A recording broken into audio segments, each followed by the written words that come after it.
And I think this is the first question we reserved. In fact, the applicability to obtain license is also same as 10 employees, or it will be like earlier. I think the base for this question should be we discussed when we discussed on the provisions of the occupational safety health and welfare code, that every establishment which has 10 or more employees, they need to have a registration, right? So it is going to be a common registration.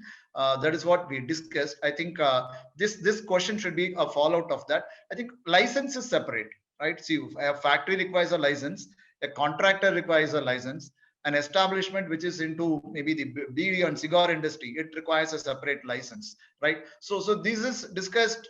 This is not a common factor. See, registration of an establishment is common. It is under section 3 of the occupational safety and health and working conditions code, right? So that is common for all the establishment. That is very specific to establishment registration, right? But as far as license is concerned, I think the provision will be there in the different parts. Maybe a factory is one part. So this is no more, it is going to be called as the Factories Act, right? So it is factories will be one part under chapter 11 of the occupational safety code. Similarly, contract labor will be one part under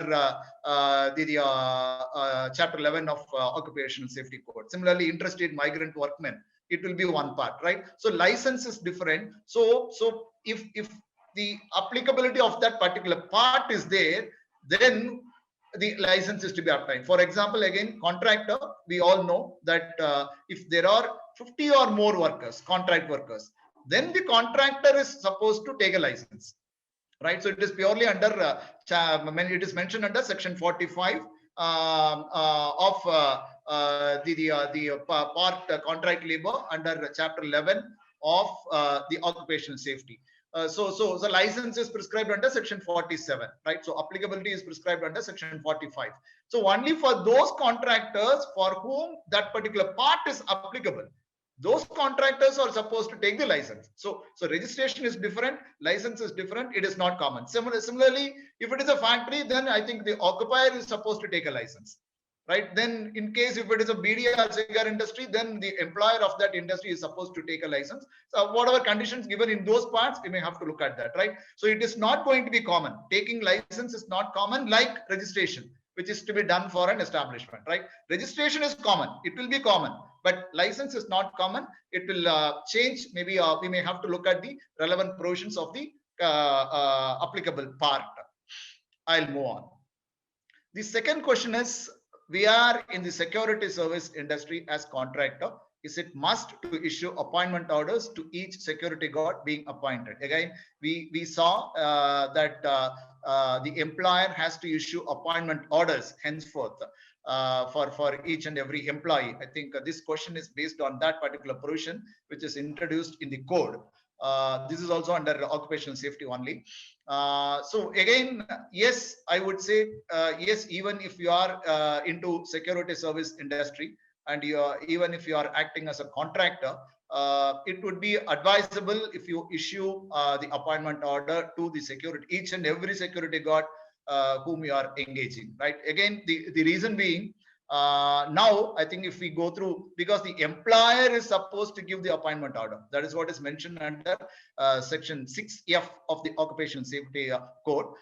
So when we go through the definition of the term employer, we all know, we also saw that contractor is also included there.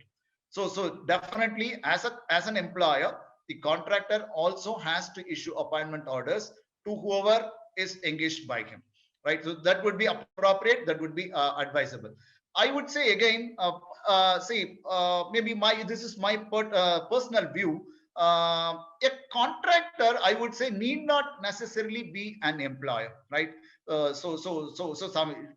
most of the contractors themselves are legal entities, right? They themselves are companies, or they are partnership firms, or they are proprietors, right? In case if they are if they themselves are legal entities, then definitely they may have to issue appointment order to all their employees, right? In case if they are not legal entities, they merely act as an agent, right, by maybe manpower supplier, then I think so they do not have business of their own. They are just supplying manpower.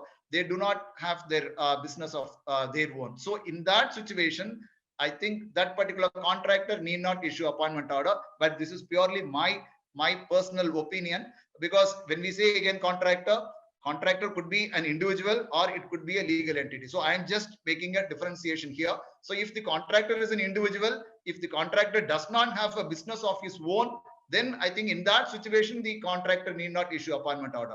Otherwise, if the contractor himself is a legal entity, be it a company or a firm or a proprietorship concern or whatever it is, then I think the contract is better, and it is advisable if the contractor issues appointment order to all the persons engaged by him.